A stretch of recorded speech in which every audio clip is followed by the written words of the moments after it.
Now, he's not a cameraman.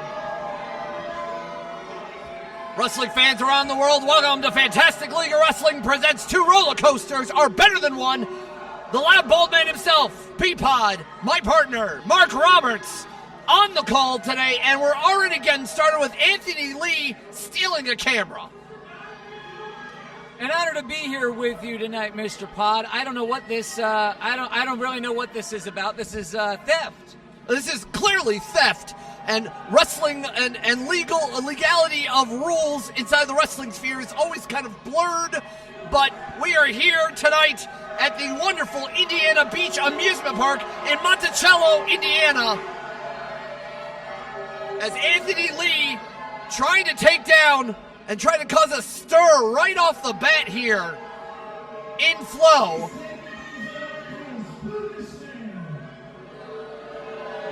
Is that the cameraman trying to get his camera back? I think so. But he needs to be more important to against his opponent, the Ronin,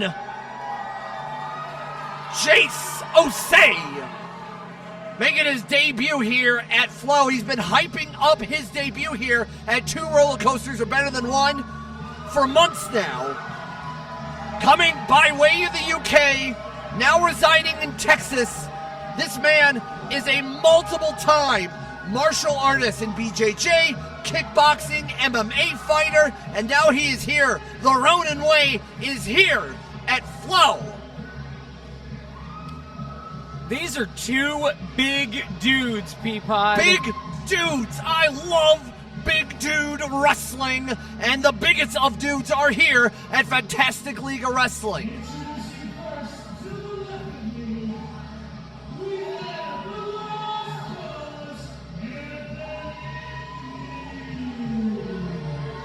And I agree with you, Peapod, that Anthony Lee needs to worry much more about his opponent than any of...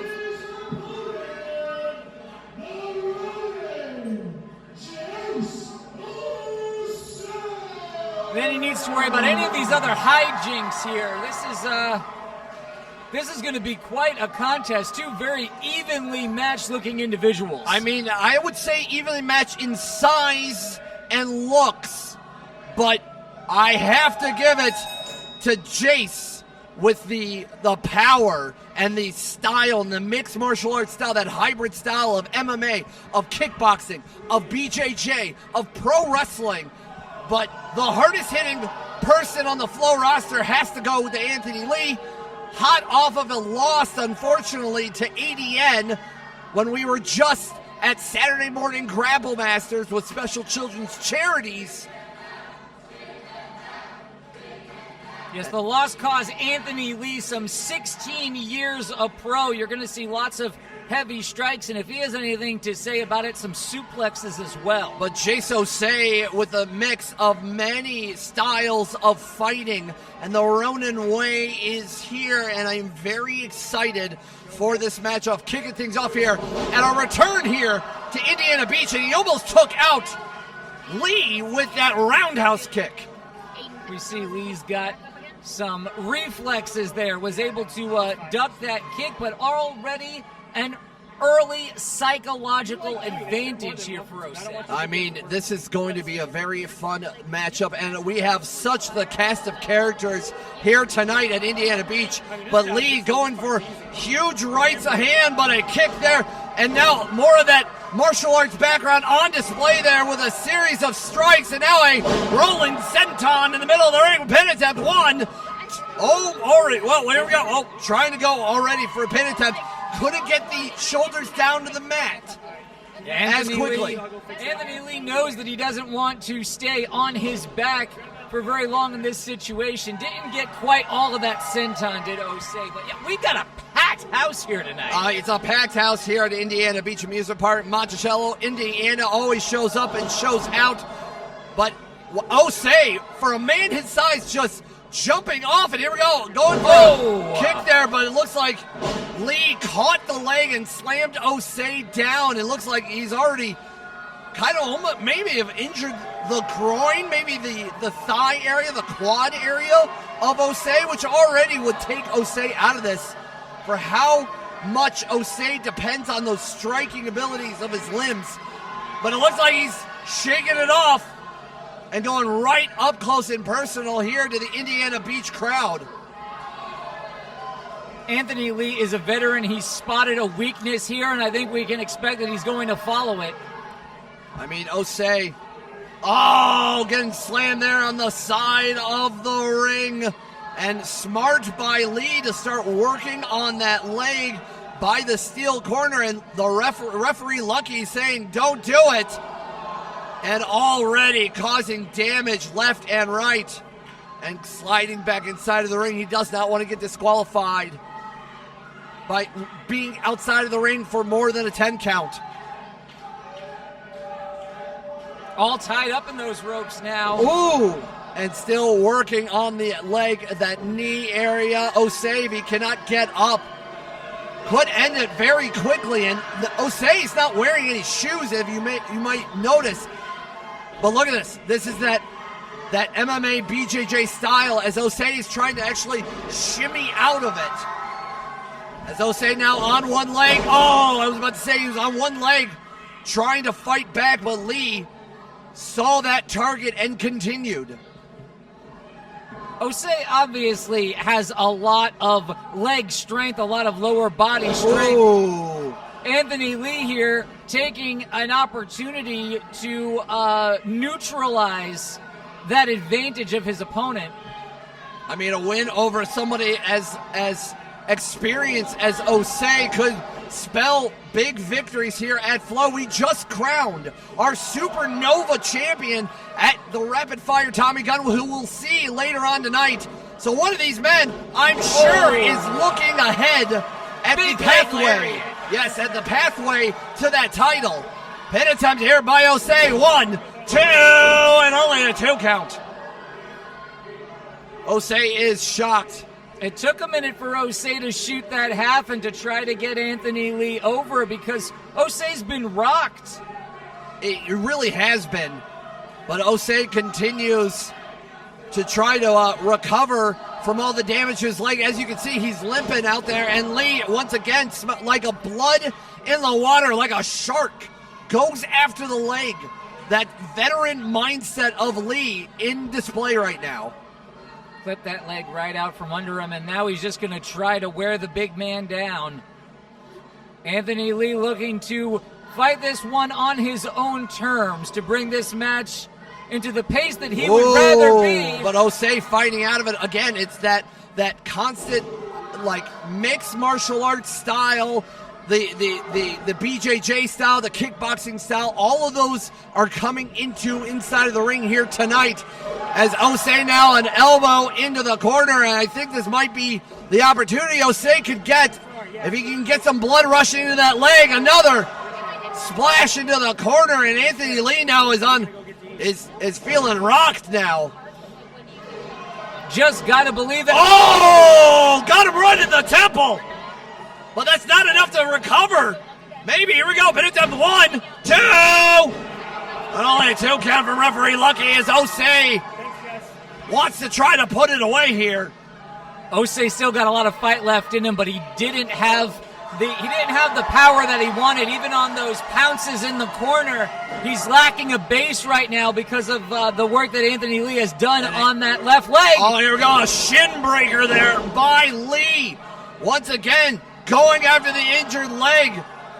And at this rate, I don't know how much Osei has in him to continue if Lee continues to work on that bad and injured leg he did from the beginning minutes of this contest.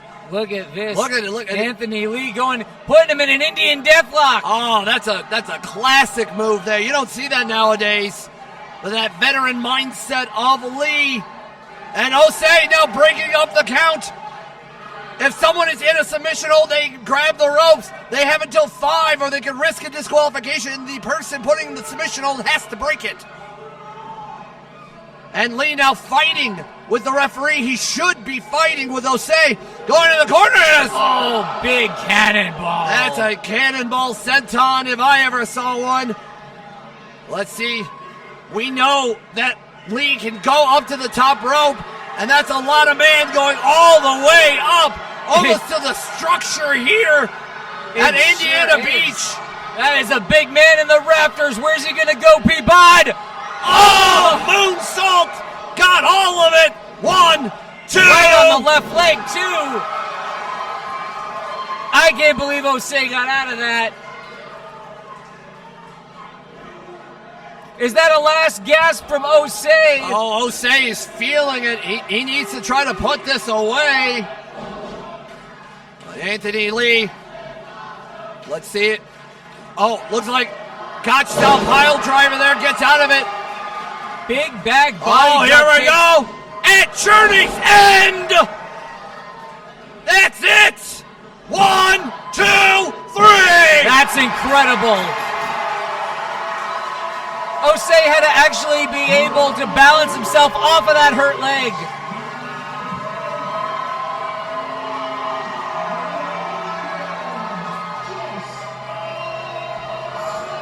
Jase Osei had dealt with so much pain throughout this contest from Anthony Lee, almost trying to take the leg out of Osei, but again, the Ronin way continues and starts here at Indiana Beach when we kick off Fantastic League of Wrestling with 2 roller coasters are better than 1. Osei will now continue, and let's see where the Ronin way will lead him on future flow events.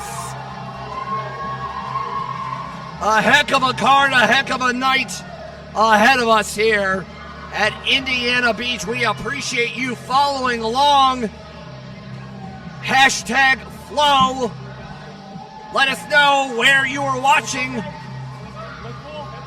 We thank you for joining us here at Fantastic League of Wrestling. More great wrestling moments away as Jase Osei kicking things off here.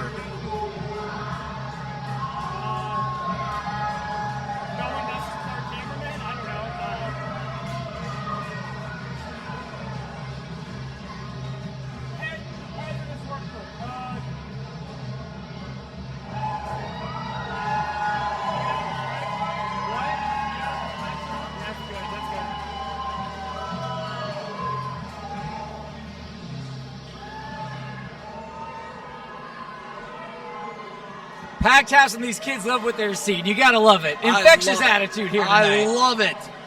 Children getting their first taste, maybe their first taste of pro wrestling, and it's us here at Flow. You gotta love it.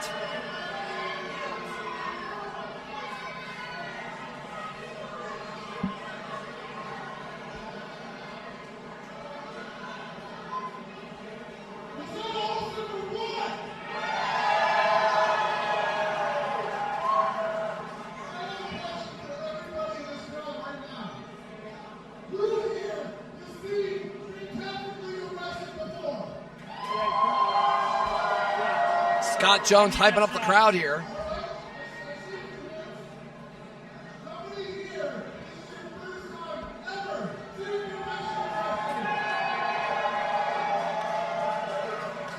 That's awesome.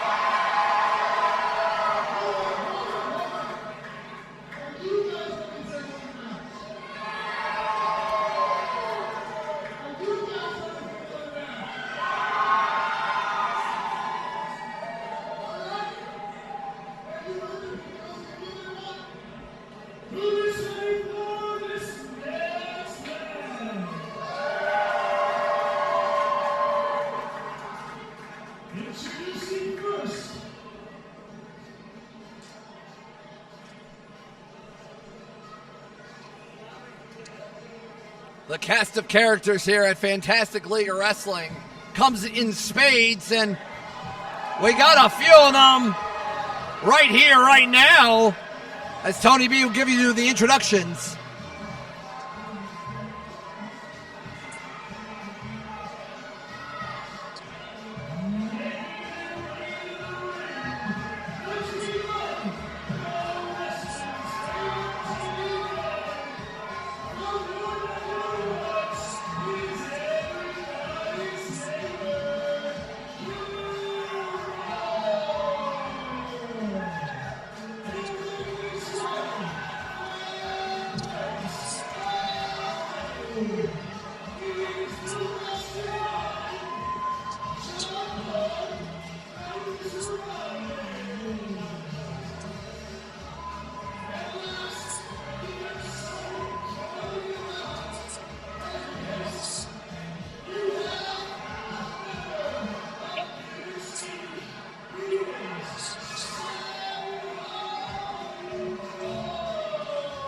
Gimmicks Inc., Killmoore in the mask, Jean-Paul Les Misérable, the mastermind, and of course Savio Leone, the lion-based luchador here, kicking things off here with Gimmicks Inc. Again, this is debuts for all three of these gentlemen. They fit right in here at Flow. Former War Wrestling Tag Team Champions, so these guys all have a history together. They are used to traveling together as a unit. It feels like a weird dream, but their opponents coming out. No strangers here to Flows, to some of them, as they're about to come out.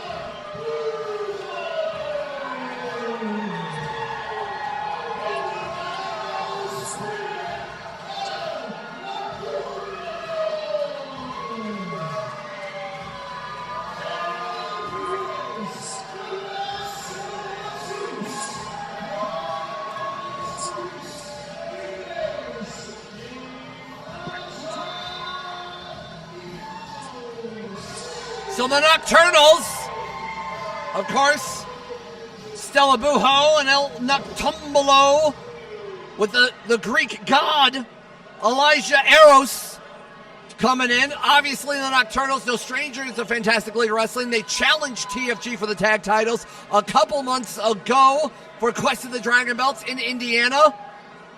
And also, Stella Buho getting the winning pinfall against the Diamond Corps just a week ago during our special children's charities at Saturday morning Grapple Masters. The bell is rung. We're kicking things off with trios action here. Trios meeting 6 people fighting against each other. So we are starting with Eros for his team and Savio Leone for his team. Leone, very interesting to see him here in Flow, and of course, Eros. He thinks he's a lion, but He wants pets. I guess. Thing. I mean, who doesn't want pets? He Let's needs be honest. scratched behind the ears sometimes. I could go for something like that, honestly. And Eros is also known as the Answer. Can be seen in a lot of great places, a lot of great wrestling in the southern areas like Ohio Valley Wrestling. But let's see what Leone has in mind. Oh, he's trying to bite the fingers. Referee Josh Patterson trying to break things up, and the Mastermind has tagged himself in with a reverse atomic drop, and now Killmoore getting a tag in. Everybody's favorite neighbor with a reverse atomic drop there, going from the front to the back, and quick tags here from Gimmicks Inc. Very smart. They are used to traveling the roads as a unit. And now that, you see, sometimes a cat, you just never know when it's going to bite. Right in the tuchus.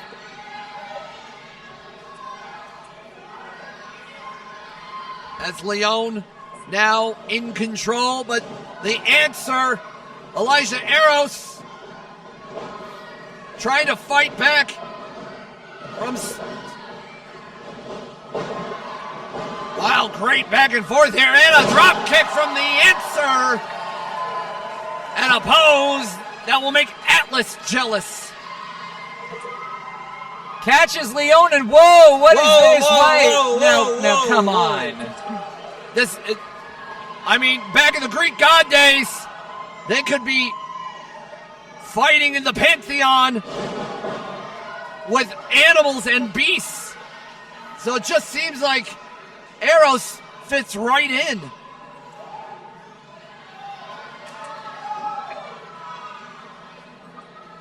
Is he going to try to skin the cat, so to speak? Leone getting out of here. Seems like the logical thing when a man has a weapon in the ring. It's usually the bad guy that has it. Oh! Jean-Paul brought a weapon of his own. I guess an arrow to the arrow to the knee, to the back, to the hip. They're trying to get it out of Eros. Oh. You see, miming is a strategy that throws everyone off their game here. Well, you can fight. Everybody can fight a wrestler, but can you fight a mime? And I guess he's out of arrows here. Oh, and getting Eros out of the ring as Nocturnals comes inside of the ring. Now, as you might notice, that in this match there's not formal tags in like a normal tag team match. We go by lucha rules here that members of their sides of the team can come in and out as they please without a formal tag. But Nocturnals, now the Night Owl Spirit, hits an uppercut there and takes the mime out, and Stella Buho tags in. On her way in, some funambulism, walking that rope. Oh, takes down the Mastermind. And if you talk about someone that is full of flow energy, it is Stella Buho going for a head scissor takedown on Leone. Here we go. The hour gonna fly, crossbody, pin attempt, here we go. One, beautiful, takes two, him down. Only a 2 count from Patterson, as now Killmoore is trying to get inside of the ring and a shoulder tackle, and you cannot see Killmoore pumping himself up, and round he goes. Look at that, an airplane spin. When's the last time you saw one of those, Peapod? Can't say I have, but with today's airlines, who knows if we've seen an airplane spin or 3. And taking Stella Buho off her game there is Killmoore. And the glove is off. Killmoore down to 1 glove. What do you think that means? Everybody's favorite neighbor gonna go, and a massive fist drop there. 1, 2. I feel like I've seen that before, but I can't put my finger on it. I can't see it. As Leone now continues. Always wondered who would win between a cat and an owl, and here Flo is 1, 2. Here to answer those big questions. Well, the animal food chain is all out of whack here at Flo, and rightfully so.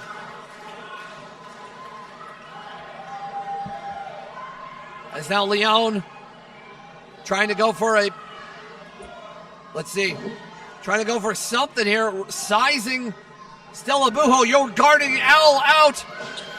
And Stella makes the tag. And Eros is in, taking down Jean-Paul, who's having a miserable time here right now against someone like the Answer Eros. But Killmoore is officially in. And a roaring thunder shot that will make Zeus himself jealous there. But Killmoore, quick as a cat, is Leone. Leone, Noctambulo from the back. And I think the claws are out. Here we go. Going up for a splash there. Oh. Got all of it. I think this might be it. 1, 2,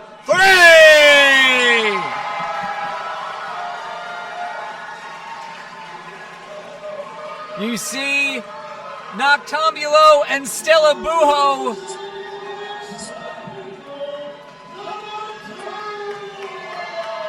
doing excellent work together there to get the pin on Leone, because 2 owls are better than 1. 2 roller coasters are better than 1, and birds of a feather flock together as the Nocturnals and Elijah Eros get the win here at Indiana Beach Amusement Park here in Monticello, Indiana, for Fantastic League of Wrestling. We continue here at 2 roller coasters are better than 1. Later on tonight, our main event, a masterful Atomicos match led by Lightning Mike Quackenbush taking on the Fatal 4, plus the Supernova Championship will be on the line as Tommy Gunn will defend against the King of Indiana Beach, Chip Walker, and the Double Dragon Belts will be on the line as TFG takes on Alienated Youth. So much more here at Flow.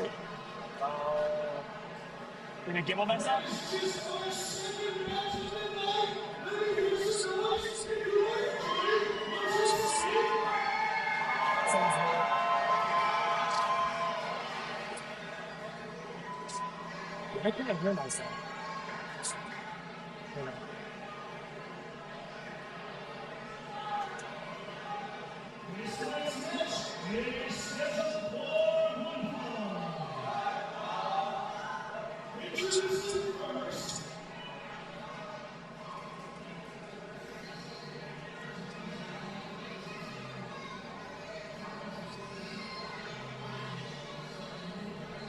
It was right in this venue about a year ago that a gang formed together. A dirty gang, a nasty gang, involving this and many others.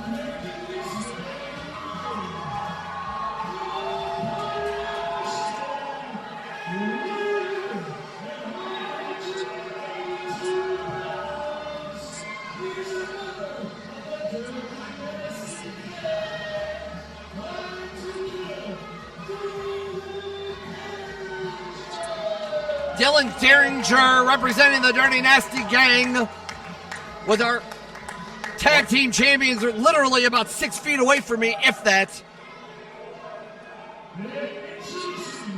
TFG. It was right here. These guys? These guys behind me. Oh, those guys. Yes. TFG, Don Tone, Jay Leo, our Double Dragon tag team champions. They formed a faction here at Indiana Beach, a Clash at the Beach 2. Oh, they're pulling out chairs now. They're just sitting next to you, Peapod. Of course, now I got to be on my best behavior, but Dragon Jones making a return here to Flow.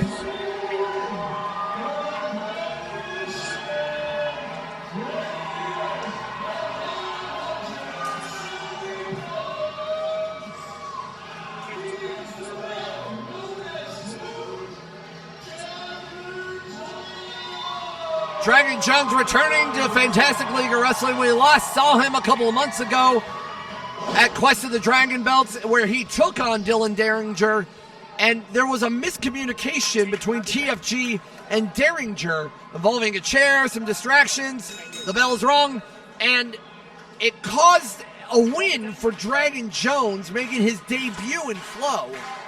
So now we're running this back. It's a rematch of sorts because we've learned that maybe Derringer needs to showcase that he can do it by himself. He doesn't need TFG. He doesn't need the gang. He can showcase and handle people like Jones on his own. Well, TFG aren't at ringside. They're sitting up here on the stage. They're on the other side of the curtain. They're on the other side of the barricade. Derringer, if he has something to prove, he's set up into a spot where he might be able to prove it. Once again, taking on Dragon Jones, who is, the greatest masked luchador out of Holland, Michigan. That's very true, and Holland, Michigan is filled with masked luchadors for sure.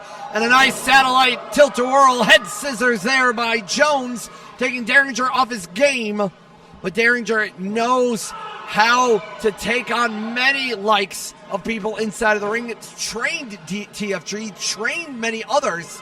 So this is definitely a showcase to know that the teacher knows what he's doing, with a pin attempt there by Dragon Jones and only a 1 count.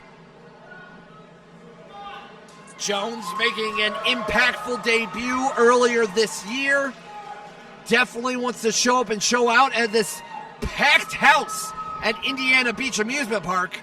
But Derringer catching Jones and just dumping him right on his head. And stomping on him, too.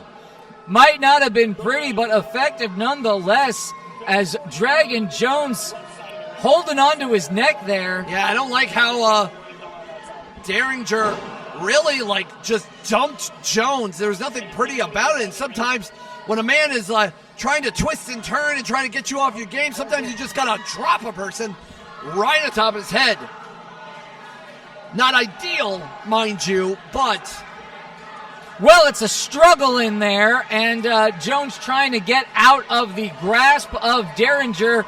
That's where they ended up now, fighting back to a vertical base, trying to get some space is Dragon Jones, but Derringer holds on. And it's very smart. And once again, Derringer now has taught so many that comes in and out of the Michigan area for wrestling, probably a hotbed for professional wrestling across the Midwest.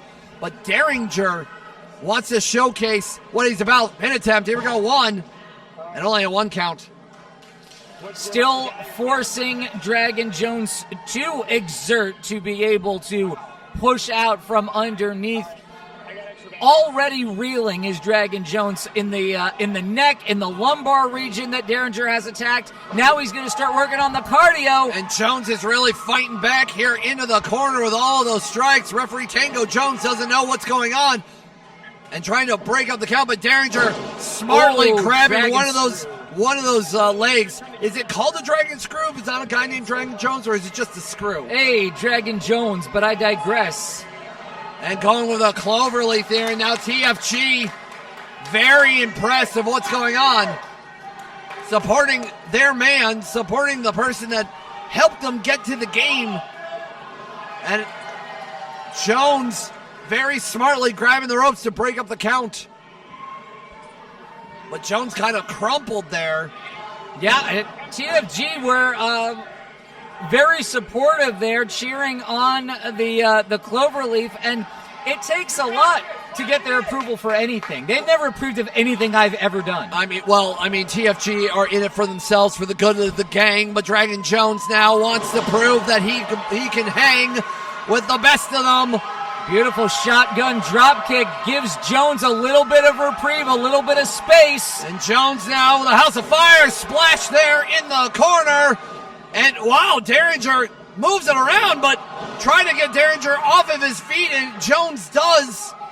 Just throwing his whole weight into that rolling kick, and now working on the midsection here. Trying to go for a suplex, but maybe not enough, and Derringer very smartly holding on.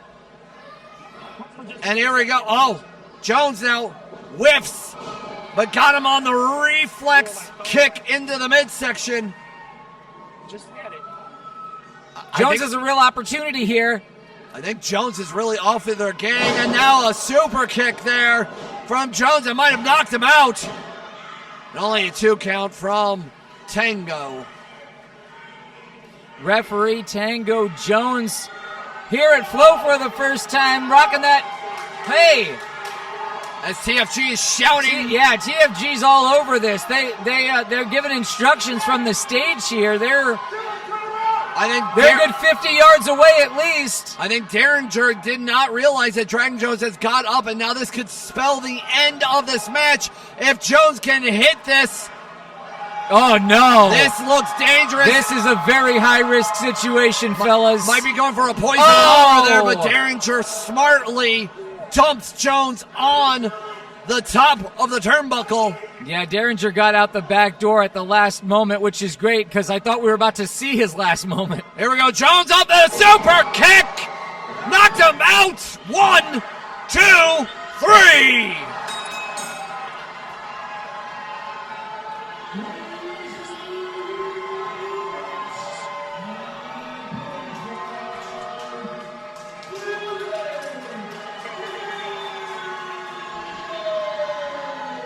As TFG just ran out to support their man in the Dirty Nasty game, Dylan Derringer got his win back against Dragon Jones. And I guess it's victories already for the Dirty Nasty gang. We will see TFG later on tonight when they defend the double dragon belts against Alienated Youth. As the gang now want to cause some ruckus here. Oh. No, Derringer doesn't want any part of it. Derringer wanted to prove to himself that he did not need TFG. Very interesting. We'll have to follow up and see what's going on there with the Dirty Nasty gang as we continue here at Indiana Beach for 2 roller coasters are better than 1 here at Flow.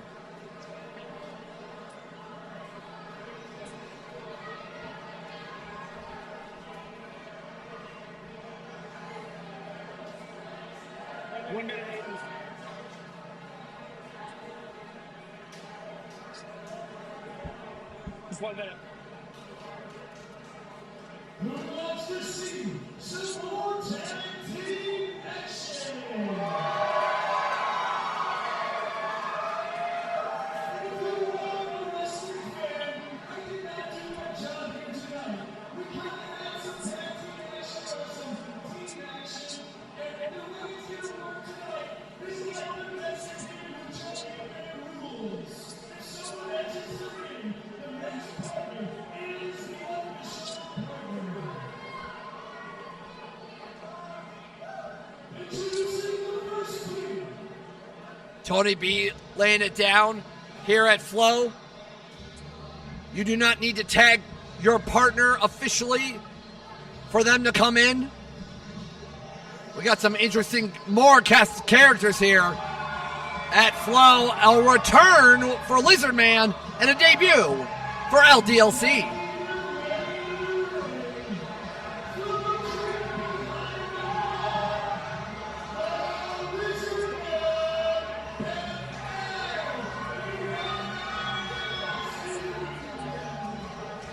LDLC making his debut here at Flow, and Lizard Man returning to action after being a part of that huge 4-way we had a couple months ago at Quest for the Dragon Belts.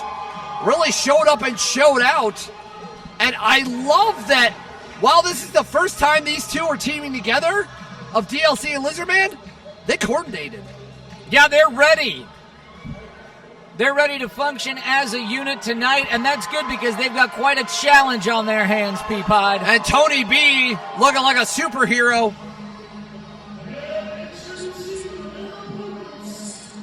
But talking about superheroes, the hero of heroes, the man that your favorite superhero is a fan of, Vel Mystico.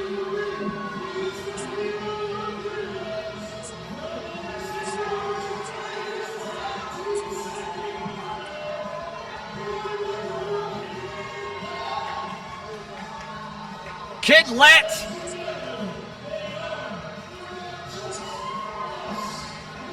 The Just Us League of Vel Mystico and his kid sidekick, Kid Lat.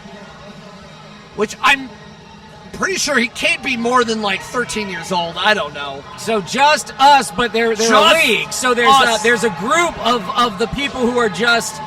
it's like a caucus. It's like a superhero. Yeah, like a faction, like a regime. Yeah, a faction, if you will.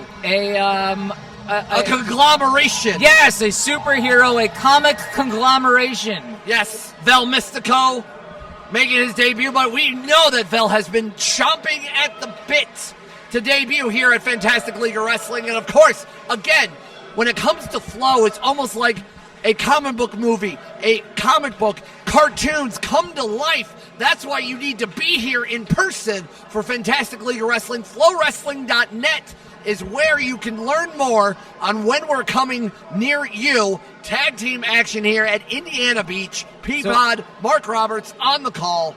We got a handshake there between LDLC and Kid Lat, and then it seemed they had trouble separating for some reason. That's all right. DLC, the tallest person in this match, but it doesn't matter because justice comes in all shapes and sizes. Oh, and we got a thumb war here. Oh, and then we got a kick out there for the thumb war. Going back and forth between DLC. Oh, another kick out here. Very interesting starting up here in a thumb war inside of a wrestling ring. It's like a hat on a hat. Oh, and clotheslines, and now we have kicked things started with Mystico. Came to a stalemate. Just one pin attempt each I think I we'll call it a kick out, so to speak. As Lizard Man going after Vel Mystico right in the opening moments of this contest. Again, the cast of characters we have at Flow has been immense and fantastic, so to speak.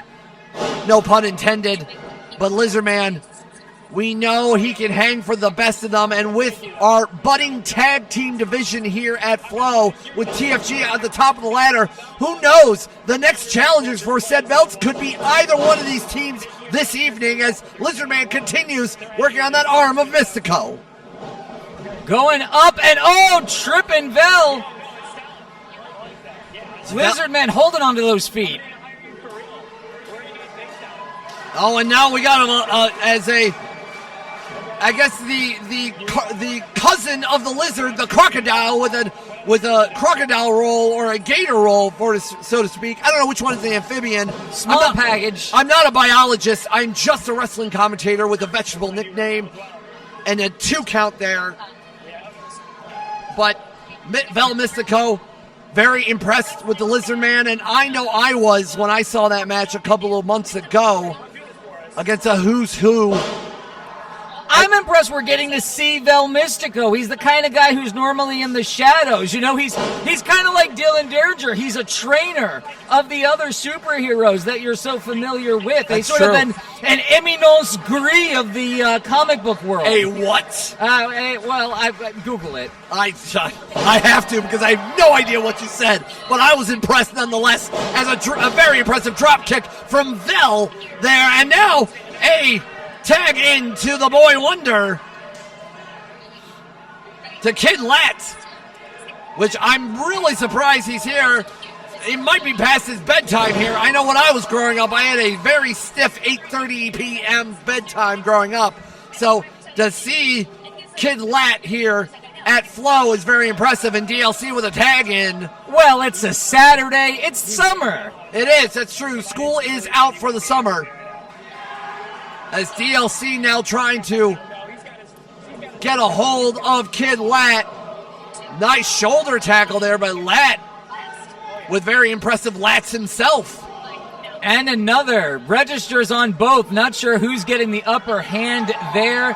LDLC, 2 years a pro wrestler. He was the first graduate of the 01 USA training school. Yes, our friends over at 01 USA doing some great work here. And a shoulder tackle there by the very young whippersnapper of Kid Lat. But DLC showing a very impressive shoulder tackle of his own, and trying to take DLC off his game. DLC also started wrestling at a very, very young age and has been training for years now. Started training when he was 11 years old in pro wrestling. Isn't that incredible? When I was 11, I just wanted to be a Power Ranger. So for someone who is such a young age, starting at 11, knowing that he wants to be a professional wrestler is a beautiful thing, and we're glad that Flo can be the conduit of that, as DLC now trying to outpose Kid Lat. And Kid Lat, just the ambiance and the aura of Lat, just taking DLC off of his game, and now we have a pose off. Well, Kid Lat's learned from the very best with Vel Mystico. That's true. As Mystico's very impressed for his young sidekick, a tag in, and Mystico is coming back in. Here we go, going for a double suplex. Very nice. Gets all of it. Vel Mystico with a pin attempt. 1, 2, and only a 2 count. The hero of heroes. Your favorite superhero. Vel Mystico, always impressive to showcase and fight for wrestling justice. But DLC pushing Just Vel us. off. It's just us, and it is for the justice of great wrestling. Step up Inzi there. And now and now a tag to the Lizard Man. Let's see what these two have in mind, teaming together for the very first time, but the cohesion has been so smooth. Giving a receipt on that double suplex. Pin attempt. 1, 2. Only a 2 count from the Lizard Man. And now working on the head and the neck of Vel Mystico. Crowd getting behind Vel Mystico. Kid Lat, his sidekick, his boy wonder there, getting the crowd in flow here behind Vel Mystico, getting himself back to a vertical base. Where's he going to take him? Oh, hip toss there from Vel. Pin attempt. 1, 2, and only a 2 count.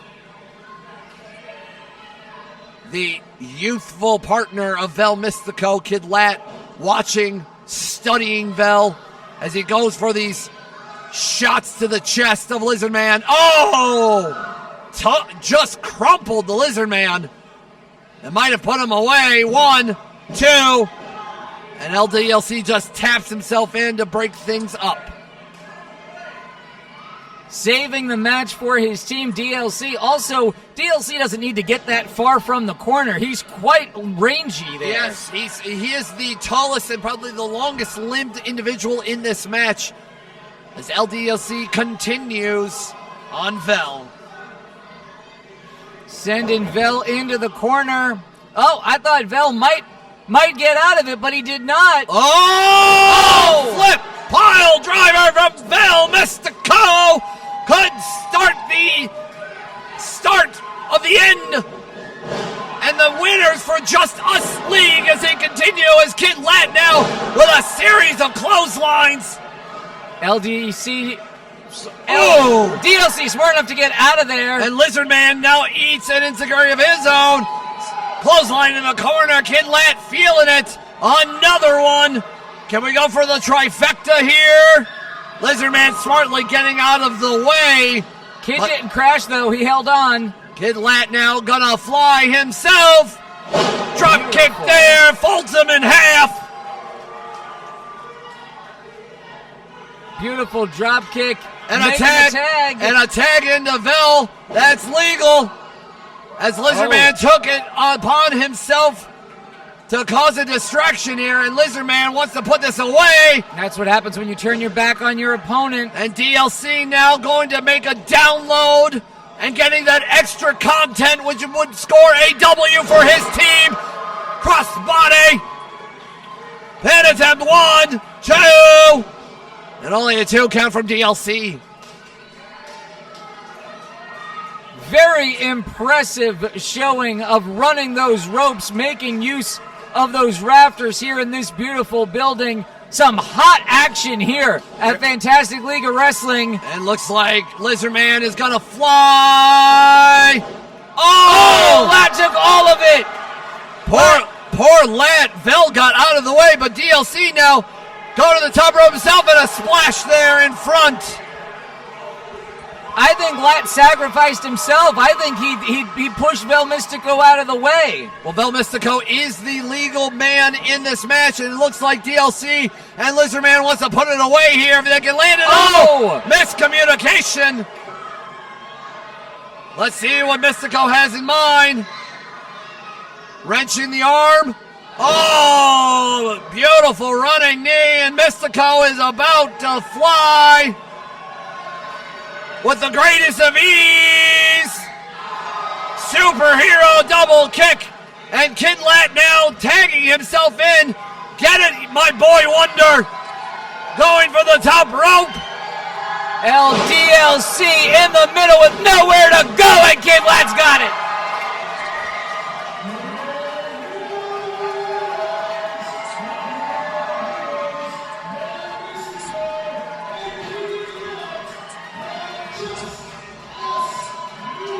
And a victory for the debut of the Just Us League. Vel Mystico Kid Lat will continue the winning ways, and they're going to go back to their headquarters with their head held high, but gotta give it up to LDLC and Lizardman for being a first-time team.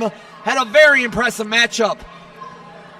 Love to see both of these men and all of these heroes continue their ways as they quest for the double dragon belts here at Fantastic League of Wrestling. You are watching two roller coasters are better than one.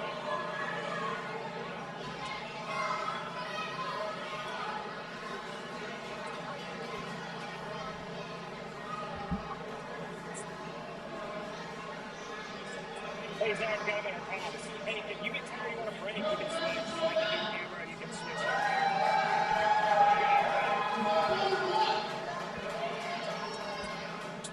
Yeah, that's fine. I can do it. You want to head back up?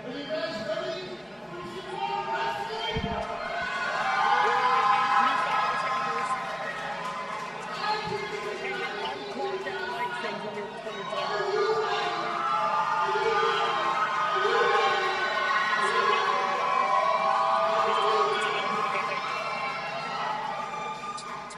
That's weird. Should have switched to the top one audio. There we go.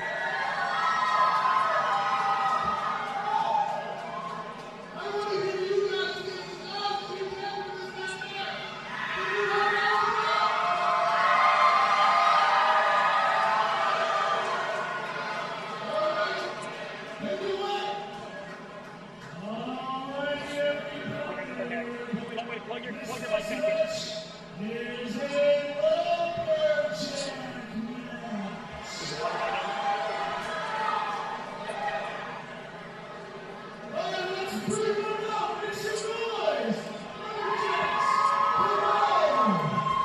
A lumberjack match. We will have wrestlers on all across the outside of the ring, and they will be involved against the two members who are going to be fighting in this match coming out. We have Dylan Derringer, we have LDLC, looks like we got Princess Deathwish. Some of these lumberjacks are in better shape than others. I know.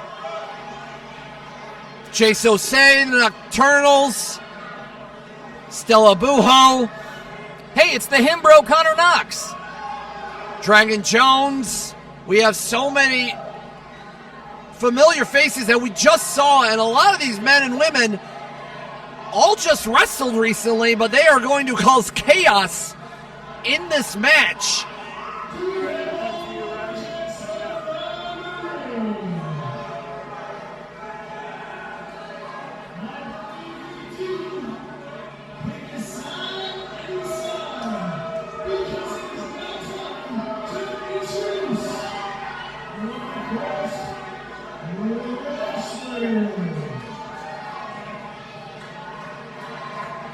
Here we go. These two men have been at each other's throats for months now.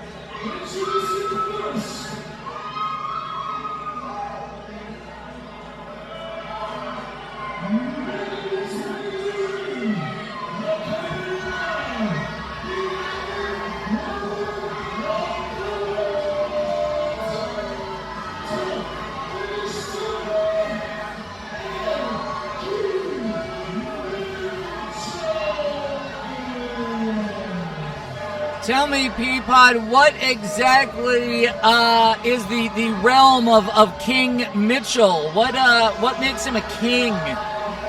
He's the king of wrestling, clearly. The king of all of pro wrestling? Of all of pro wrestling. King Mitchell Taylor, your highness, if you're fancy, has come into here to Fantastic League Wrestling, wants to make it more of his kingdom, but he has been dealing with Berto the last few months, and even just recently with his royal court of Princess Deathwish, who we are seeing as one of the Lumberjacks here, and Tulk the Destroyer took on Berto and his friends, C-Red and Flash, in Chicago. And also, of course, at Quest of the Dragon Belts, King Mitchell tried to steal the SCW Strong Classic Wrestling from Mexico title belt that this man, Berto, had with Hippo and another Hippo. Hippo squared! What is the group of hippos called? We've got, hey, here in Indiana Beach, 2 hippos are better than 1. A group of hippos is called a bloat. A bloat? Yes, but I don't want to say that word because I feel that's insulting. But Berto and Hippo and the purple one looks a little bloated. Okay, maybe we could call it a bloat. The point is, you talk about a man that encapsulates everything that Fantastic League of Wrestling is, that childlike wonder, that over the top feeling you see from wrestlers. Berto is that man. I certainly like Berto's friends better than I like King Mitchell's friends.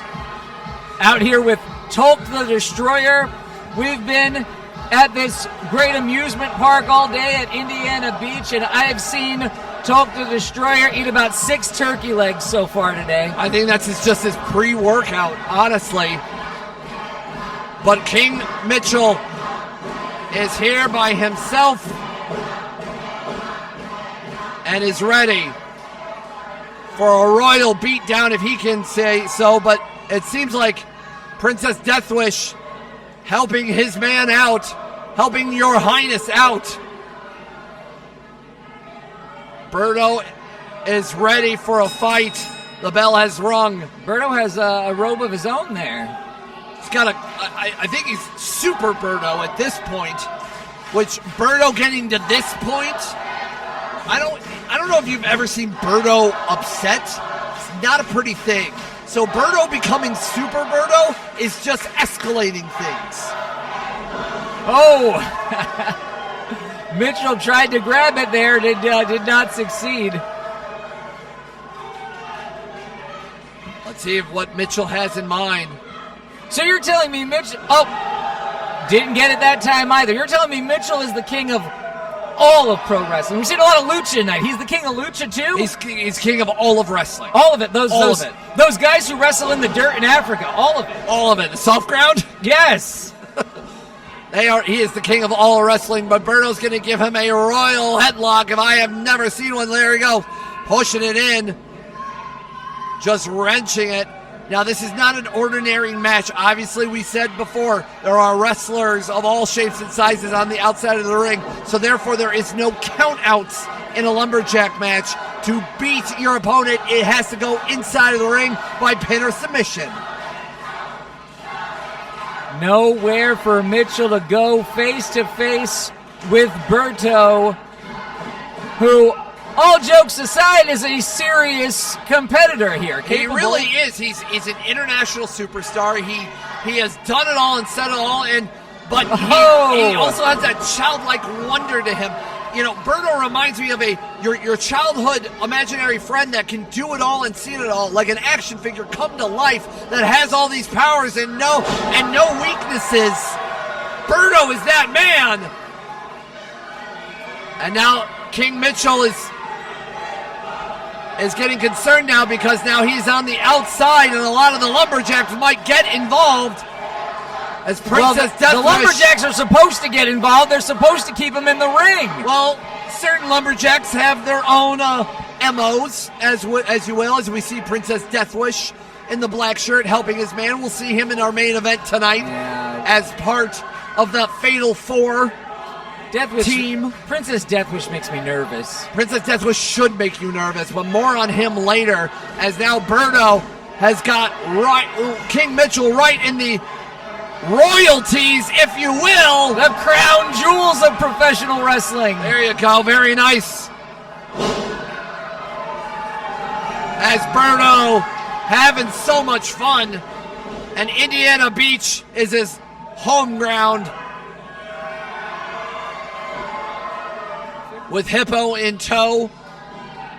I don't think we saw, we did see a Hippo, and I think the other Hippo's waiting for his way.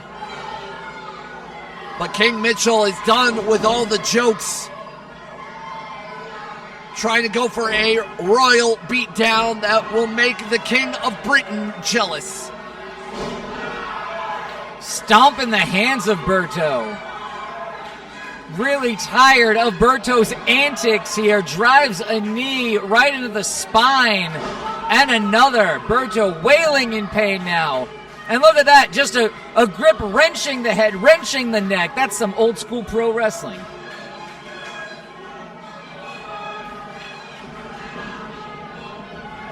As now Berto trying to get back to a vertical base, but King Mitchell, knowing where he is inside of the squared circle at all times, going to try to go for a splash here, but Berto with a boot there to take the King off of his game. Oh, an elbow shot there, ringing of the ears, as his crowd is fully behind Berto. Berto gets out of the way. Looked like he was building up some steam. Baiting Mitchell in now. Here we Ducks. go. Oh, atomic drop. Big atomic drop. Berto's just having a good time. And from the front to the back. That all hurts Berto off the ropes and a clothesline.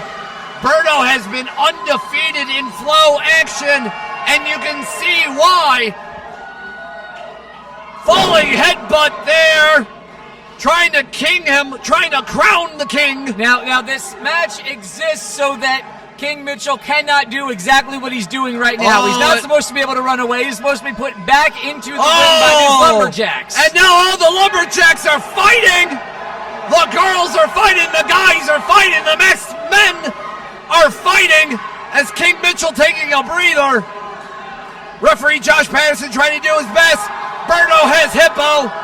The only ones who aren't fighting are King Mitchell, Princess Deathwish, and the Hippo. Look out above. There's Berto. Berto with Hippo. Gonna break it all up. Hippo took a dive. Hippo takes out Deathwish. As more of the lumberjacks now breaking things down. But oh no. Berto has Hippo. Excuse me. Mitchell has Hippo. As now Berto now. Mitchell has Hippo. No, that's terrible. Oh, and Mitchell using the distraction here to clock Berto, and now throwing Berto into the corner. As all the lumberjacks are now fighting to the back. Oh! And it's completely broken down here. Complete chaos here. Where's Mitchell going? Oh, Mitchell has Tulk the Destroyer. Tulk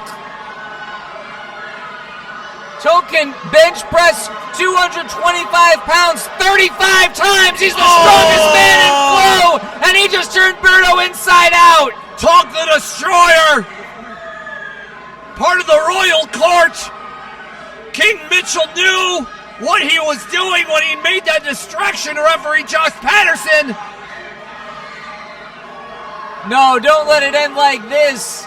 The Hippo covering her eyes on the outside. The first loss of Berto in flow has just gone to Your Highness.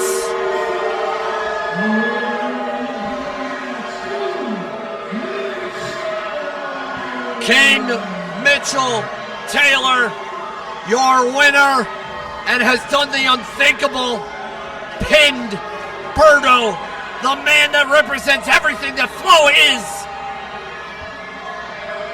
The king is here, and now could become the king of Flo.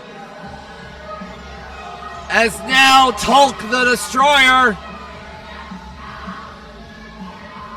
trying to end whatever Berto can do here at Flo, and Josh Patterson trying to break things up.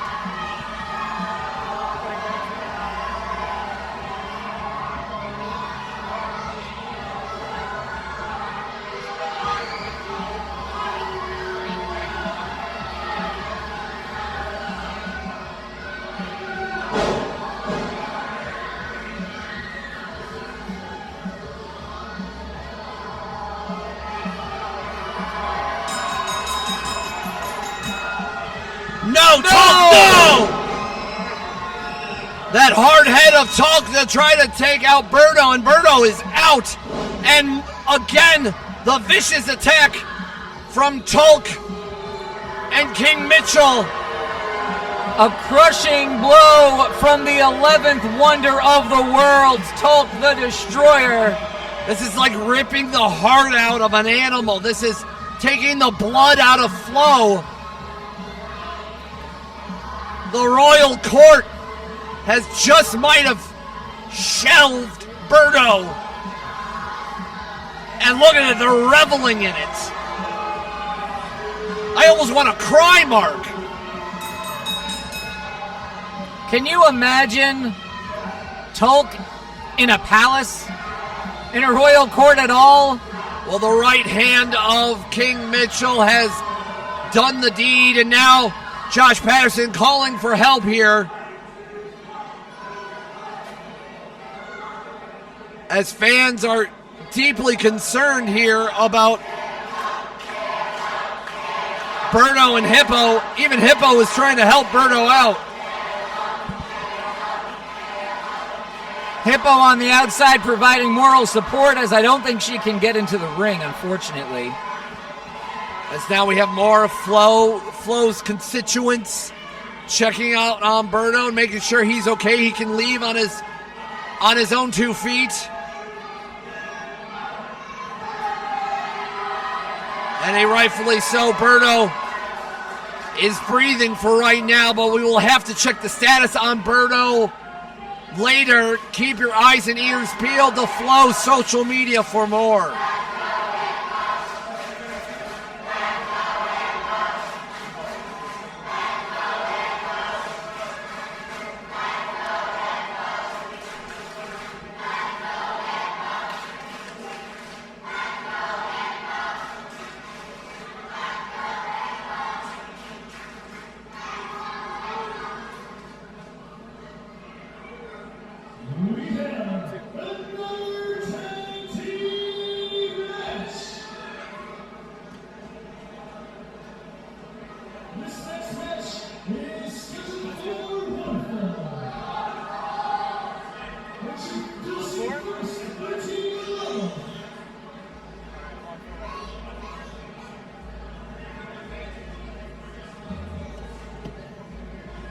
My notes are correct, Mark Roberts. It's time for those guys to return to Flo with the Double Dragon Tag titles. Champions so cocky, they're coming out first.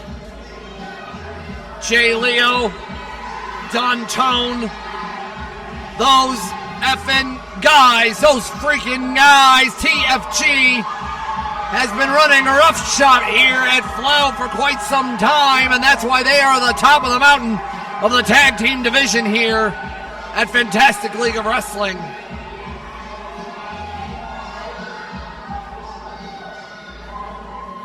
Though we may not like their attitude, these guys can really deliver in the ring. They're tag team champions for a reason, Peapod.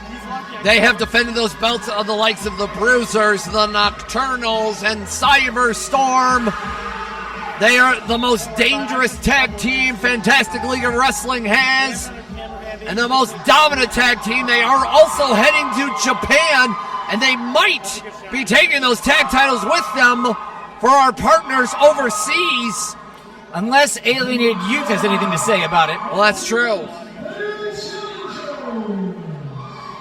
Touching down It's okay. I'm gonna be honest with you. from a galaxy far, far away, Alienated Youth.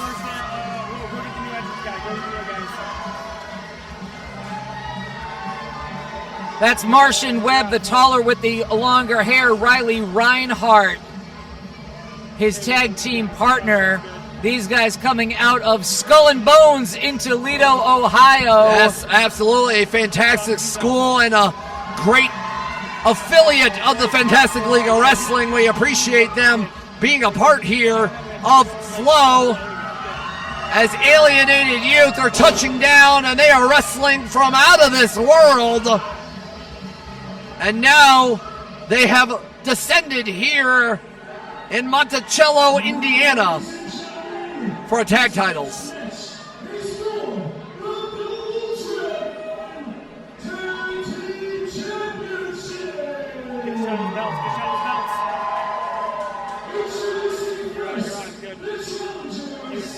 Stay with the belt again.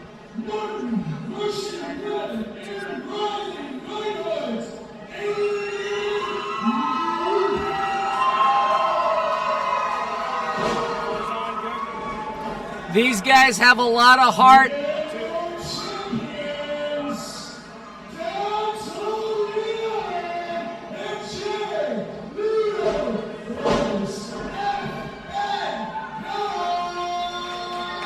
Those freaking guys are here. They're the more dangerous every time we see them. As referee Tango Jones showcasing those beautiful double dragon belts.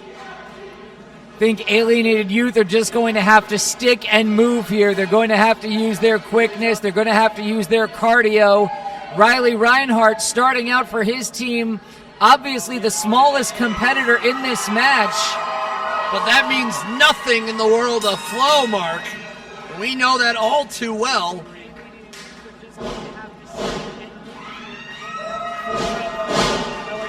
As it looks like Don Tone going to start for his team. When they lock up, A wrestler so cute that even John Stamos supports him.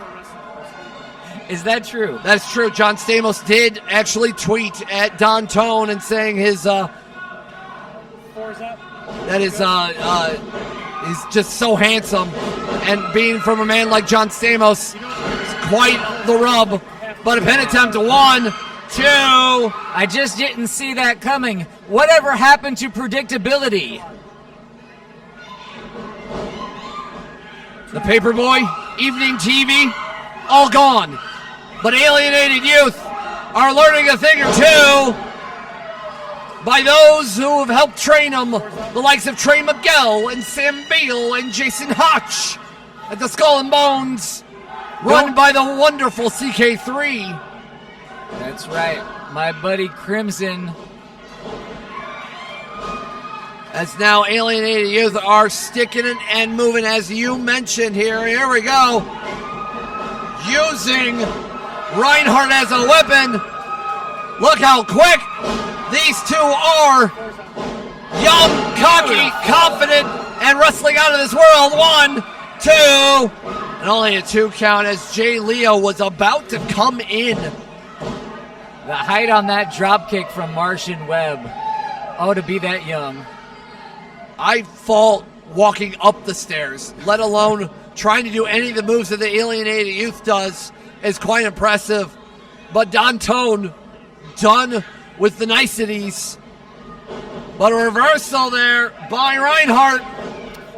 Caught in the middle. It looks like TFG wants to put this away already. Off the ropes. I don't think Reinhardt realized there was a tag there. Jay Leo in now. Pin attempt, 1, 2. Jay Leo looks like $1 million as of late, hitting the gym, strengthening up for their upcoming Japanese excursion from our friends over at JTO. such an exciting place to be here in Flow, where you see that exchange of international talent, young boys from across the world coming here for their excursions. We send some of the best in the Midwest and through all out the U.S. to both Mexico and Japan. Heck, we've sent talent to Vietnam. We have. Excuse me, it's FTO. I have to correct myself. 1, 2, our friends overseas in FTO have already started talking about how TFG will be going out there, but maybe TFG is going to go out there with a little bit lighter bags if Alienated Youth win the tag titles, but very smart by Jay Leo. Jay Leo putting all of his force 2. behind that Inzi, assisting his partner. Good for a 2 count only, but look, Jay Leo grabbing a hold of any part of the body he can of Riley Reinhardt to make sure that he keeps his man in the ring. But Jay Leo is now slowing things down, and rightfully so, with a headlock here. And that's what you need, is take the breath out of somebody who is young and fast. That's the quickest way to set the pace for yourself, and we know how methodical TFG can be. As now, barking orders from Jay Leo, telling Danton to come and attack with nobody home. Oh! Meeting of the minds there for the champs, and Martian Webb is back in. Yes, once again in these rules, tags don't have to apply to get yourself in the match. Tango Jones is just confused as all heck, but a sling blade there on Danton, setting the pace here. And Webb now. Keep your eyes on Martian Webb. Oh! Double cutter. Webb might get a victory. 1, 2. Only a 2 count there from Tango. So fast, so quick. As now Alienated Youth are in full control. And Jay Leo just eating some feet. Manhattan drop there. Here we go. Oh, and a neck breaker there, and a double stomp to put an exclamation on it. We might see new champs here. 1, 2. Beautiful teamwork. Not enough to get it done, but we saw that modified heart attack with the swinging neck breaker. Alienated Youth taking those guys, to their limit here today at Flow. Here we go. Let's see what Jay Leo now. Just too much for Alienated Youth. Yeah, there's a big size advantage there for Jay Leo. There's that anger, that intensity from Jay Leo, and it's good to see TFG back on the same page. We were worried a little bit, and I think we're going to go for a double Gotch style. Oh, I thought it was going to go for a pile driver, but it's a double face buster there. 1, 2. Oh, very smart by Martian Webb. By Webb, you're right, to break up the count. Saving one for his team here is Martian Webb. All 4 of these men showing that they are battle weary at this point. TFG wants to continue the reign of holding those double dragon belts, and they want to take those to Japan. But Alienated Youth so hungry to make a debut, and what a debut they can make if they win the tag titles. There, super kick by Alienated Youth. Creating some space, Martian Webb, legal man in the ring. There we go. Here comes Riley. Gonna go for an asteroid. Oh, I thought they were going to go for an asteroid shot and an assisted DDT. But Danton, very smart. Took out the knee.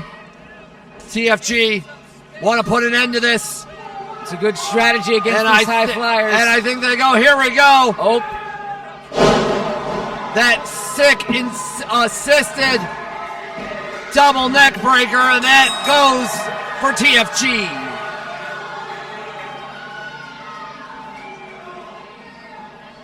Can't begrudge them for it. Nothing dirty about it. They're just one of the best teams around.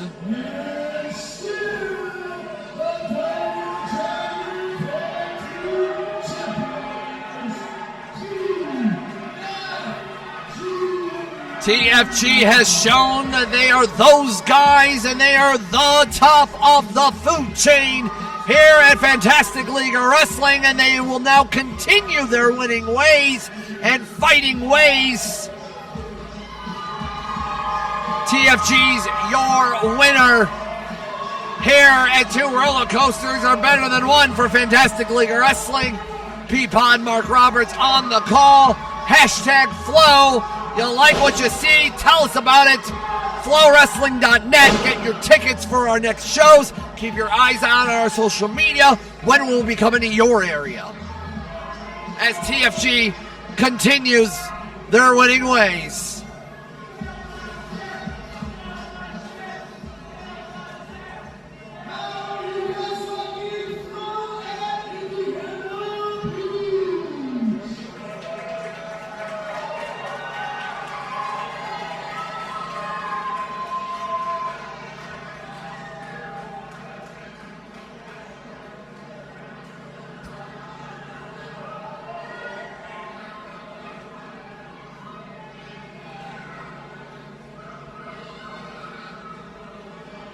We have another title match.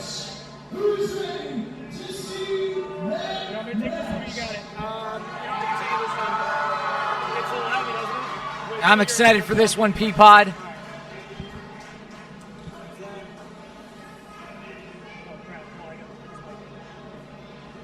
Which is first? Thank you.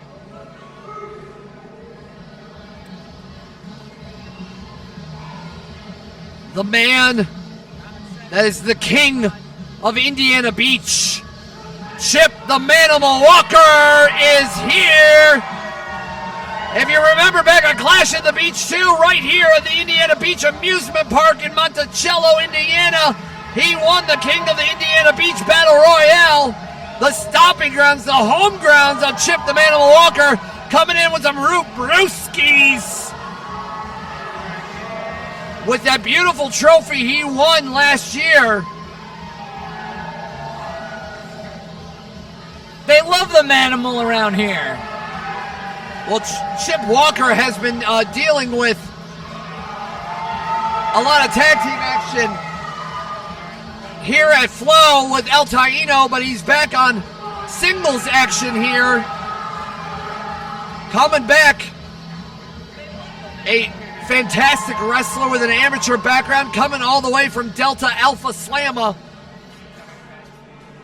And he's ready for his title shot against our Supernova champion, who we just crowned in Chicago, Illinois, in front of near 400 men and women and children. This man comes from the UK. Rapid Fire Tommy Gunn is here, your Supernova champion. And now he is gone, your Supernova champion. And now he's back, your Supernova champion. Rapid Fire Tommy Gunn, over 20 years experience, trained by a who's who of UK wrestling, that world of sport, that technician style of wrestling.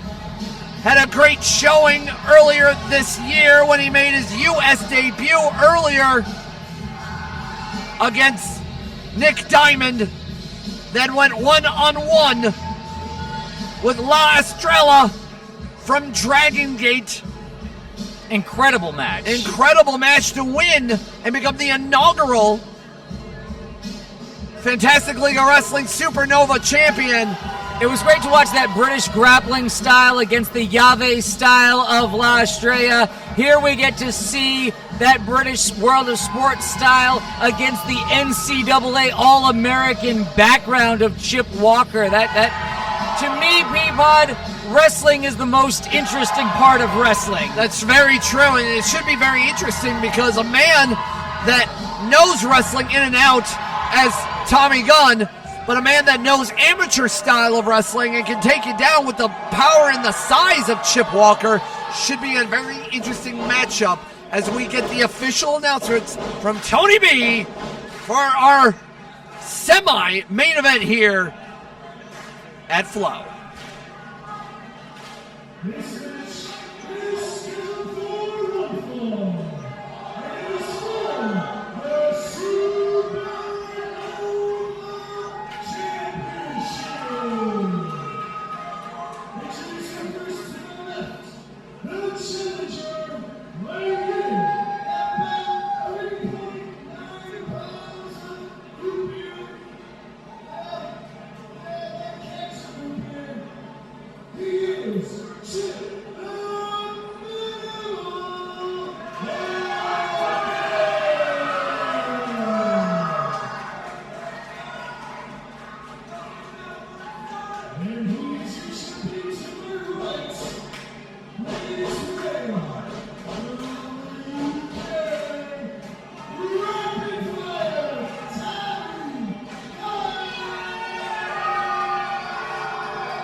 Big fight feel at Indiana Beach. You know, I don't know if you knew this, Mark, but that same day that Tommy Gunn won the Supernova Championship, he turned around and defended it against King Mitchell Taylor at PWK in Indiana. That's incredible. So he already has one win underneath his belt, winning the title, and then one defense. But now the first defense in Flow, second overall, is right here at Indiana Beach, where really it's kind of the place that Flow was born in, as Indiana Beach. So we're very excited here for our Supernova title defense. Referee Lucky asking for the bell, and we are getting started with our semi-main event as Chip Walker, very impressed by Tommy Gunn. Tommy Gunn looking to set the pace of the cadence of the clap here. And a very nice handshake in the beginning. And yeah, here we go. Already Chip Walker using that amateur wrestling style pin attempt one to take down Tommy Gunn very quickly. And awesome grappling here. Tommy needs to pop his hips to get out of that. Chip brings him back over. But here's the thing about Tommy Gunn with that World of Sports wrestling style. They are really big on the technique and the technical wrestling. Oh, trying to go for the typewriter, the finishing move. The Techers is that what you're trying to say? No, it's called the typewriter from Tommy Gunn. It's a lot of T's to come off. But to hear about that technical wrestling style, that World of Sports style, not only do you know how to place in holds, but you also know how to get out of holds very well. And Tommy Gunn, when he was trained by the likes of Johnny Saint, as well as Marty Jones, the man who trained William Regal. If you know anything about wrestling, you know some of those names. Very important on that style. And you can get away with things that you don't necessarily do when you're competing in the NCAA. That's true. Would you have ever tried to rush Delpha Alpha Slamma, Peapod? I did, but I couldn't drink that much root beer in one sitting without belching, and that got me out of running, is you have to drink a gallon of root beer without burping. Oh, it was really hard. That does seem difficult. No, I got 3 sips in and I was out. I was a lightweight. Even more maniacal than someone who won't let you sneeze. Oh. Delta Alpha Slamma is the place that Chip Walker is from, and Chip Walker knows how to wrestle, but he also knows how to have a good time. But he's been wrestling in tag team matches as of late with El Taino. But now he's on an island of his own this time, as Island Fury El Taino is not here tonight. But I know Chip Walker can handle himself inside of that ring when he beat more than a dozen others last year at Clash of the Beach right here to win the King of Indiana Beach trophy. As now moving around and going for almost a backslide, but Very smart by Tommy Gunn. Tommy Gunn holds on. Floats over and still holds on and locking the hands and knuckles with just an elevated strength here. Chip holding on too. Neither of these guys letting go. But all four shoulders down. Almost going for a double count out. And look at the bridge from both of these men. Both of these men obviously been doing neck bridges for a long time. This is a test of wills right here as much as it is anything else. Tommy Gunn, I think, blinked first and broke out, as now Chip Walker now using the strength to his advantage, but Tommy Gunn so quick, so fast, so technically mastered, putting Walker in knots and confusing the heck out of him, what you need here. Up top, down below, too slow. Tommy Gunn now working on the arm now, taking Walker down. Inside the head of Chip Walker is Tommy Gunn. Oh, beautiful reversal there. But Tommy Gunn knows a million ways to fake you out, to manipulate the body. We're seeing that here as he drives the shoulder down hard into the mat.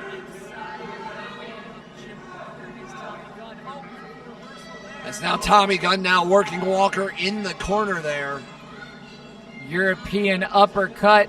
Strikes will be a part of this as well, clearly. Whoa! And we've got our first big suplex of the night from Chip Walker. Overhead belly suplex there by Walker.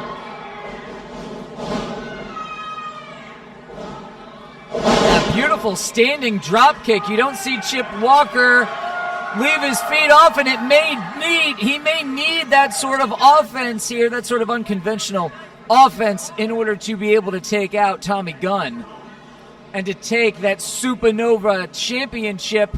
Here comes Tommy inside the ring the hard way. Oh, 1, Beautiful. 2. Northern Lights suplex, good for a count of 2.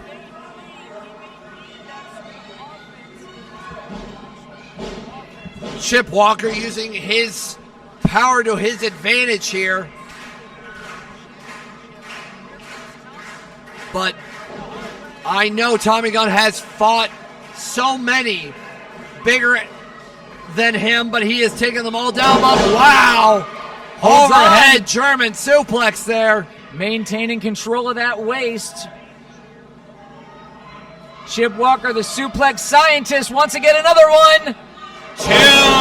Can he make it? A trifecta. Here we go. 3 suplexes all around. Take one, pass it around. Pin attempt, 1, 2. Beautiful bridge there. So close to winning that Supernova Championship. Inches away, seconds away. Those 3 seconds are the longest and the shortest amount of time in a wrestling match. And Chip Walker really feeling himself here. As this crowd in Indiana Beach loving what they're seeing.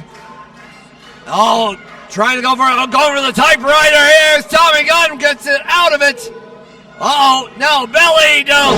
Back suplex, beautifully executed by Chip. Knocked the air right out of Tommy Gunn. Chip Walker has a real opening right now. Chip Walker wants that Supernova Championship. He can taste it like the root brewskis he's had. Here we go. Really feeling it. Indiana Beach is where he stuck his flag in for Flo. Can he make it? As he works on Tommy Gunn. And using that strength and power of Chip. Here we go. If he can land this could spell at the end of Tommy Gunn, but not enough. Nobody home there. The pool was empty for sure. An elbow there from Tommy Gunn. And another one by Chip. You can see that the frustration is building, Peapod. Both of these men, they're not looking for suplexes now. Ooh. They're hating each other. It's all coming down to strikes, and Tommy Gunn, I haven't seen him this frustrated. And he's throwing it all at Chip, and Chip is just eating them. Now clubbing blows to the midsection. Oh, roll up there. Got out of it. Nope. 1, 2. Gave Chip his arm. 1, 2. Beautiful reversal. Oh, stacks him up. Flips around. 1, 2. Going back and forth as both of these men. Uh-oh. These guys moving fast. Look at that. 1, Takes out both 2. legs. As Chip got his elbow out. Again, it's that amateur style background. He knows how to get out of holds like this, getting out of pinning predicaments like this. Pops his hip and flips all the way over now. Big size advantage for Chip Walker. Going for this backslide. Oh, Tommy goes all the way over. Sweeps the leg. Now gonna go for it. Oh! 1, 2, 3. Traps him. Got him.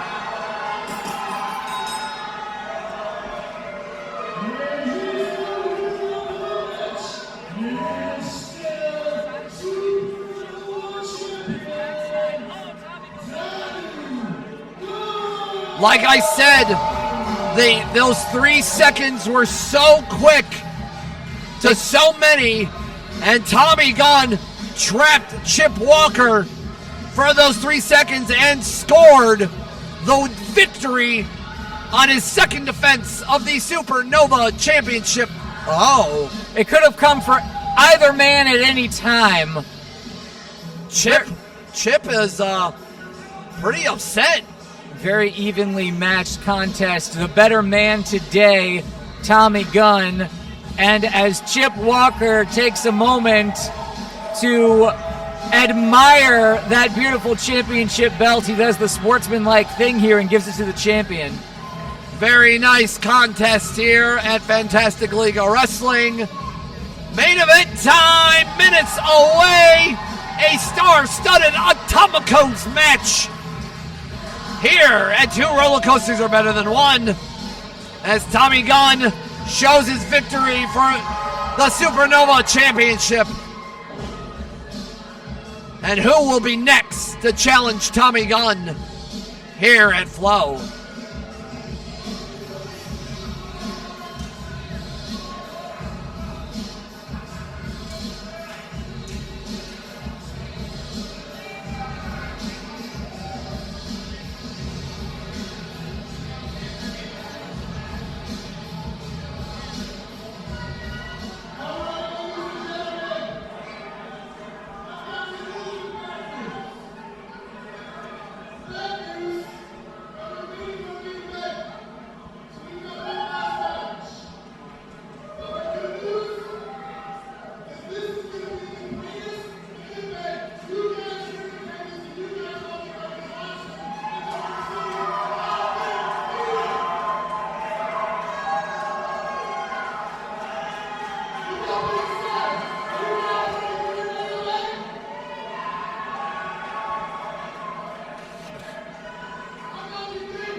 It is a star-studded Atomicos match, meaning it's 4-on-4, lucha rules applied, and the Fatal Four are here, being led by the man in purple making his debut here, Flow Paragon, Dylan Cole, Hans Carden, and Princess Deathwish. Fatal Four are here.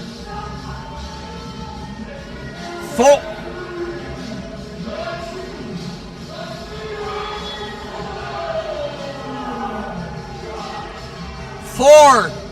very disgusting individuals led by the powerhouse in purple, Paragon. Dylan Cole filling in for his injured Tragedy Boys partner ADN. Hans Carden returning to flow action. No nonsense, all wrestling. And of course, the Queen of Smog City, Princess Deathwish, returning to Fantastic League of Wrestling. All four of these men have bad intentions for their opponents here tonight, Mark. I agree with you, and they may look like a motley crew. They may look like they aren't quite forming a set, but they are some very capable athletes. If they can play spoiler to maybe the star-studded four they are facing, it will be quite a feather in their cap. But they are being led by a man that has over 3 decades of experience. The Lightning Brigade is here, led by Mike Quackenbush.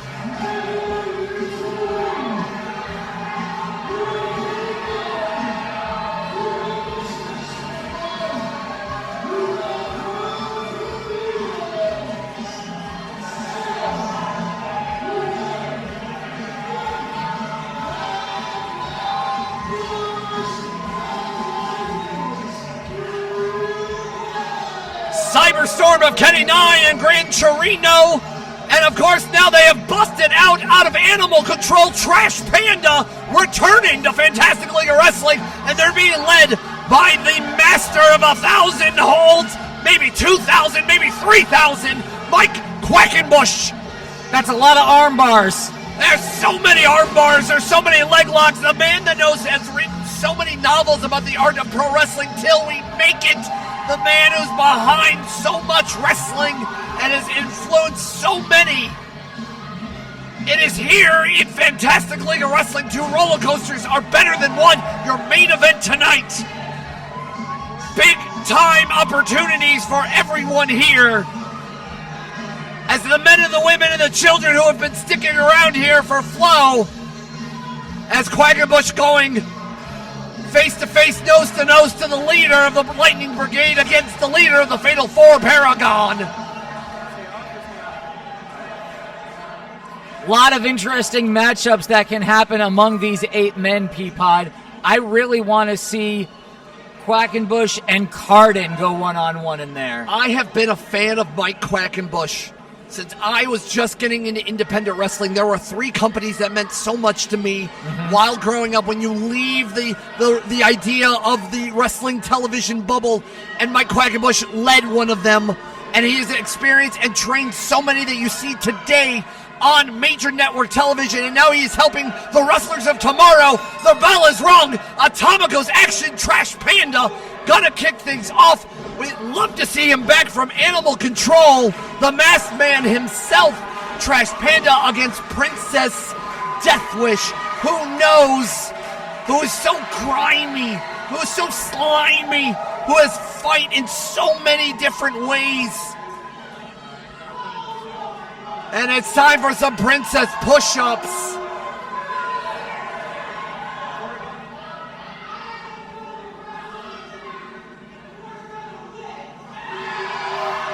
This crowd Taunting not the crowd here. not liking Deathwish.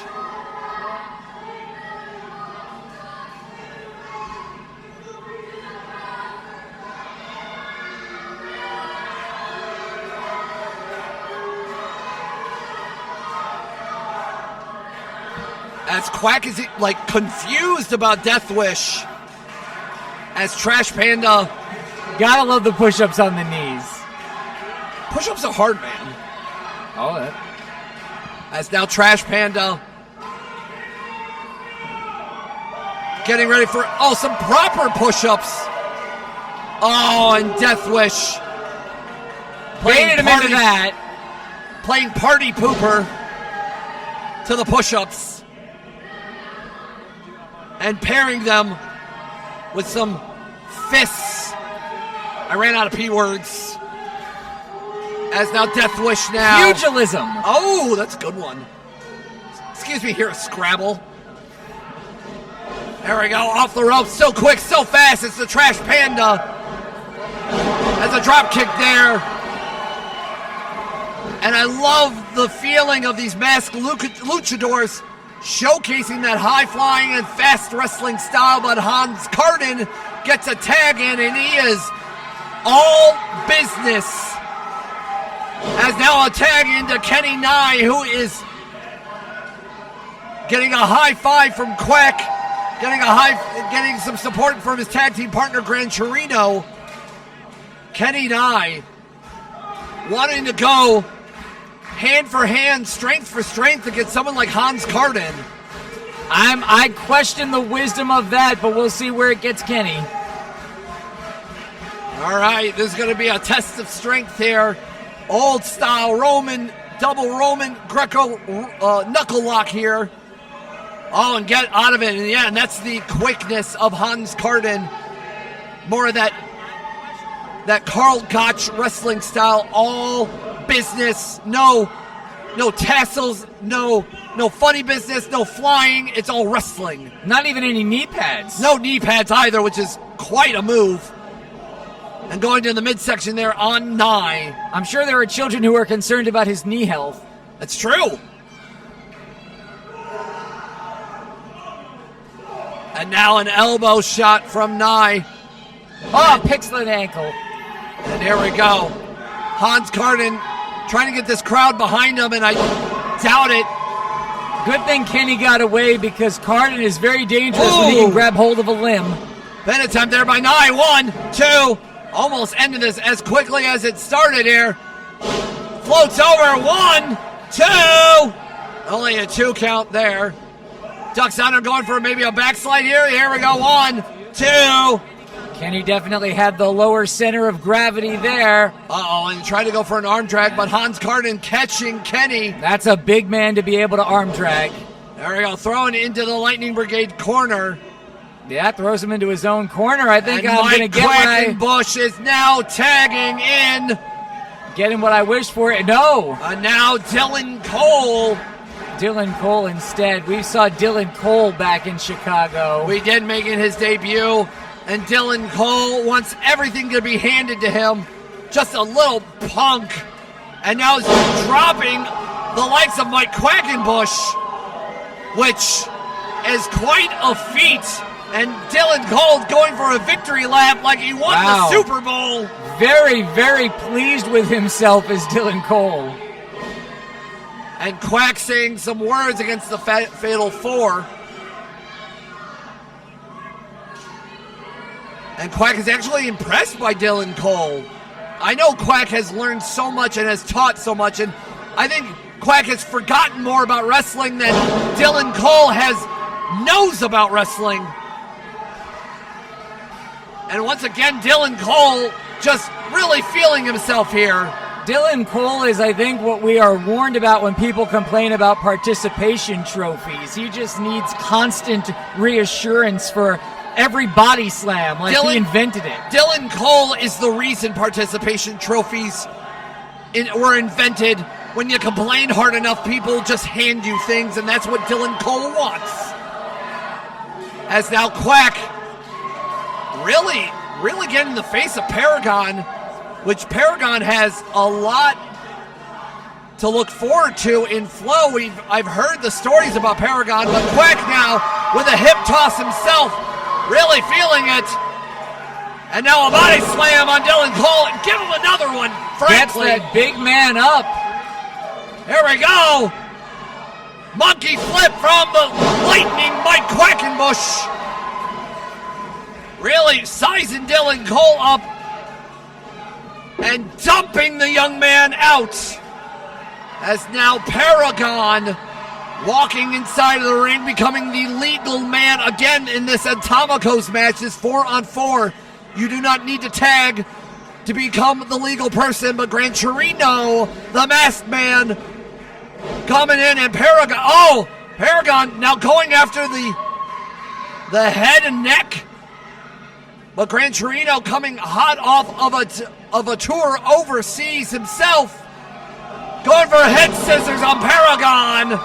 Takes the big man down. I mean, I've learned so much about Paragon. He is one of the top wrestlers in the Indiana circuit, and rightfully so. There, the power, the look, the aura, the intensity of Paragon.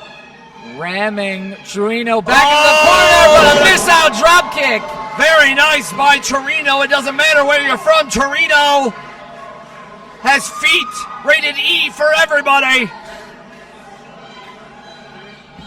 As Trueno now learning everything that he did overseas, but Paragon locking in an abdominal stretch in Hans Carden and Dylan Cole.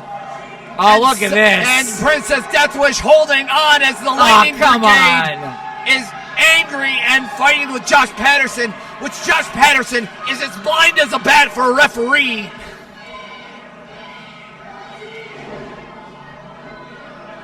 As Paragon and the Fatal Four now going after Trash Panda, distracting Josh Patterson again. It's the same fate for Trash Panda, and look at Princess Deathwish, the caboose of this train. As so much leverage, just ripping apart the abdomen. Quack has won titles from all across the world, and now he has had it with the shenanigans. And asking Paragon what he's got. And now an abdominal stretch by Quack. And turnabout is fair play. Giving these guys a as taste the of their own medicine the Lightning Brigade is now grabbing more and more of the train here at Indiana Beach. The fans are all a part of it. The fans are grabbing on the Trash Panda. And rightfully so, as Patterson holding back 3 of the Fatal 4. That's incredible.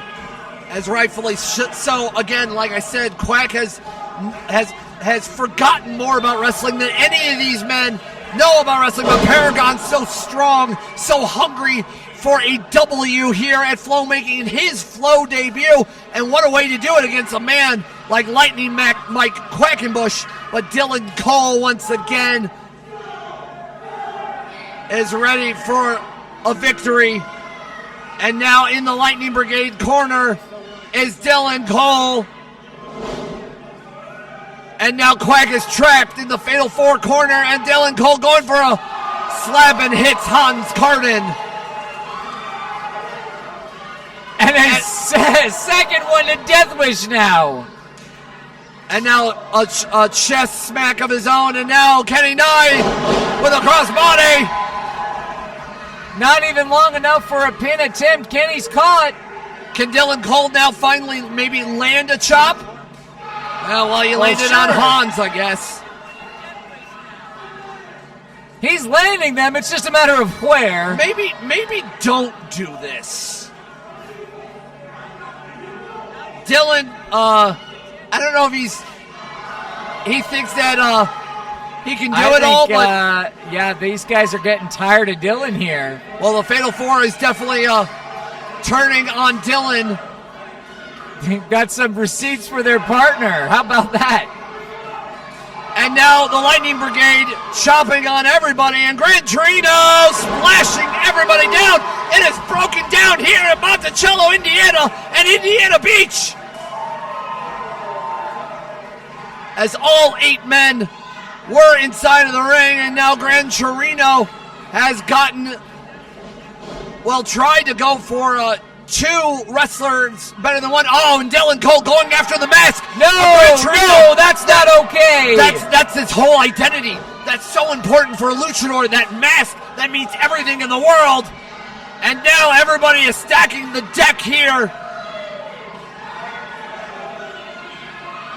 And a superplex on Dylan Cole, rightfully so. And Kenny Nyne. Keep your eye on Kenny. Senton and a super kick on Deathwish. And now little wishbone action. Oh, and now they have trapped Hans Carden and Dylan Cole. And together the Lightning Brigade has won your main event.